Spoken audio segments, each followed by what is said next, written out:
Bienvenue à cette suite d'enseignements sur l'art de la prière.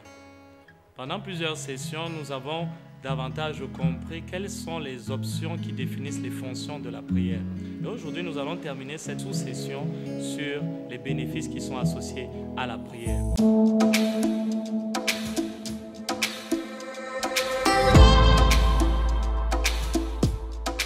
L'un des bénéfices qui est associé à la prière, c'est que la prière nous donne la force pour résister au diable et surmonter la tentation. Naturellement, nous ne pouvons pas naturellement par notre propre capacité surmonter la tentation. Les tentations viendront dans notre vie que nous ne voulions ou non. C'est vrai que quelqu'un dira, oh, nous devons prier pour pouvoir échapper à la tentation. Mais lorsque Jésus dit, délivre-nous du mal et ne nous livre pas à la tentation, ça ne veut pas dire que nous ne serons pas exposés à la tentation. Mais ça veut tout simplement dire, donne-nous la force lorsque nous sommes tentés. Que le jour où nous serons tentés, nous ne manquions pas de force ni d'énergie divine pour pouvoir surmonter les tentations. Les tentations qui surviennent dans notre vie ne peuvent pas être surmontées par notre force naturelle. Les tentations ne sont pas naturelles. Derrière chaque tentation, il y a une force satanique et démoniaque dont le seul but est de nous défocaliser de la présence de Dieu, de nous défocaliser du plan de Dieu pour notre vie et de nous mettre tout simplement par terre. Jésus a dit dans le livre de Matthieu chapitre 8 au verset 17, « Restez vigilants et priez pour ne pas céder à la tentation, car l'esprit est bien disposé, mais notre nature, la nature de l'homme est faible. » Dans une autre version, il dit, « Veillez et priez afin de ne pas tomber dans la tentation, car la chair est faible, même si l'esprit est bien disposé. » Qu'est-ce qu'il appelle par veiller et prier? Ça ne veut pas dire passer toutes les nuits, rester là, je veille, je prie. Non, non, non, ça ne veut pas dire ça. Mais ça veut d'abord principalement dire veille sur ta vie de prière. Si tu veux pouvoir surmonter la tentation, tu auras des tentations. La Bible dit, aussi longtemps que nous sommes dans le monde, nous verrons des tribulations, nous verrons des choses qui veulent nous mettre par terre. Il y aura des vents, il y aura des tempêtes, il y aura des persécutions. Aussi longtemps que nous sommes sur la terre, nous verrons ces choses venir sur nous. Mais Jésus nous dit que nous avons le moyen de pouvoir vaincre la tentation.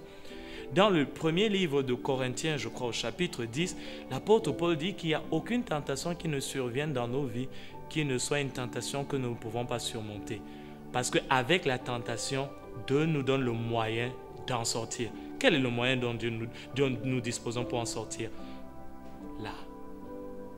Tu l'as bien compris, c'est la prière. La prière te donne l'énergie divine pour pouvoir surmonter chaque tentation. Pourquoi? Comment est-ce qu'elle le fait? L'apôtre Paul va dire, je traite durement ma chair. Si tu veux surmonter la tentation, tu dois discipliner ta chair. Il n'y a pas meilleure discipline pour la chair que la prière. Mais cette prière ne doit pas être juste une prière de 15 ou 10 minutes.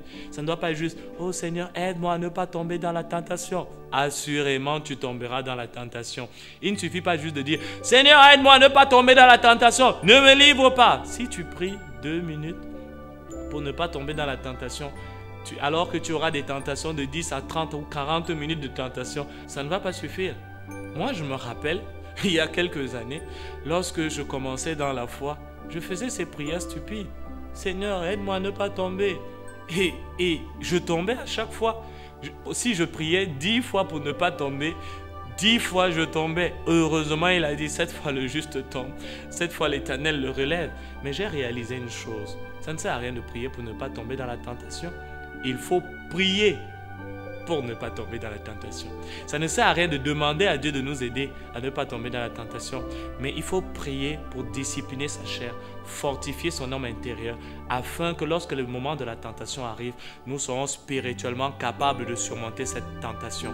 L'autre chose que je veux dire, c'est qu'il ne faut pas attendre la tentation pour prier pour la tentation. Il faut prier et anticiper la tentation. Ça veut dire, si tu sais que tu es tenté dans un domaine spécifique, commence à prier, anticipe sur la tentation, n'attends pas qu'elle se produise. Commence à réprimer et à déclarer que tu as la force. La Bible dit que le faible dise « Je suis fort » et tu dois apprendre à déclarer la parole de Dieu sur toi. J'ai la force de résister à la tentation de mentir. Je déclare la force de résister à la tentation de voler, à la tentation de me droguer, à la tentation de tomber dans l'immoralité. Je suis fort face à l'immoralité. Tu dois apprendre à déclarer la parole de Dieu sur toi et à anticiper sur la tentation pour ne pas tomber.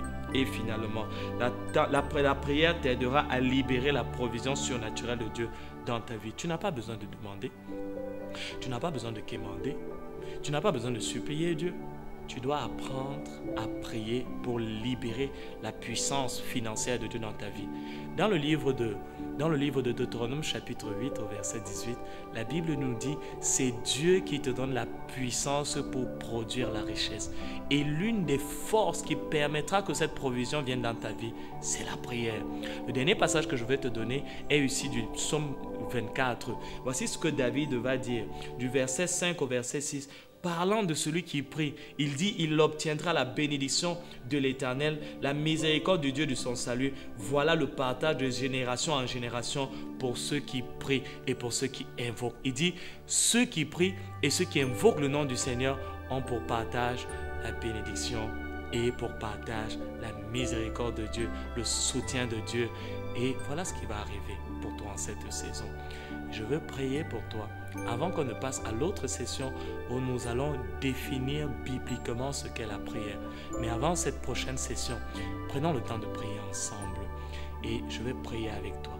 Et je veux que là où tu te trouves en ce moment même, que tu répètes juste cette prière et que tu reçoives cette prière et que tu t'appropries cette prière et que tu dis Seigneur, je te dis merci parce que en cette saison, tu ouvres et tu libères dans ma vie un esprit de prière. Tu me donnes une capacité particulière pour prier effectivement. Merci parce que l'esprit de prière coule sur moi et que ma prière à partir de maintenant n'est plus stérile, mais ma prière produit des résultats. Ma prière me rend sensible, ma vie de prière produit la sensibilité à ta présence, la sensibilité à ta voix, la protection divine. Elle rend active la puissance de Dieu dans ma vie et elle rend active la présence et la puissance de Dieu à travers ma vie. Je te dis merci parce que ma vie de prière produit pour moi la provision surnaturelle de Dieu et à travers ma vie de prière, tu me donnes la force pour ne plus tomber dans la tentation et tu m'accordes la bénédiction et la miséricorde au nom de Jésus. Et si tu as fait cette prière avec moi, je sais que tu es béni. Je sais que tu es loin pour prier et qu'à partir de maintenant, tu ne vas plus dormir. Tu vas veiller et tu vas prier et tu vas passer à un autre niveau.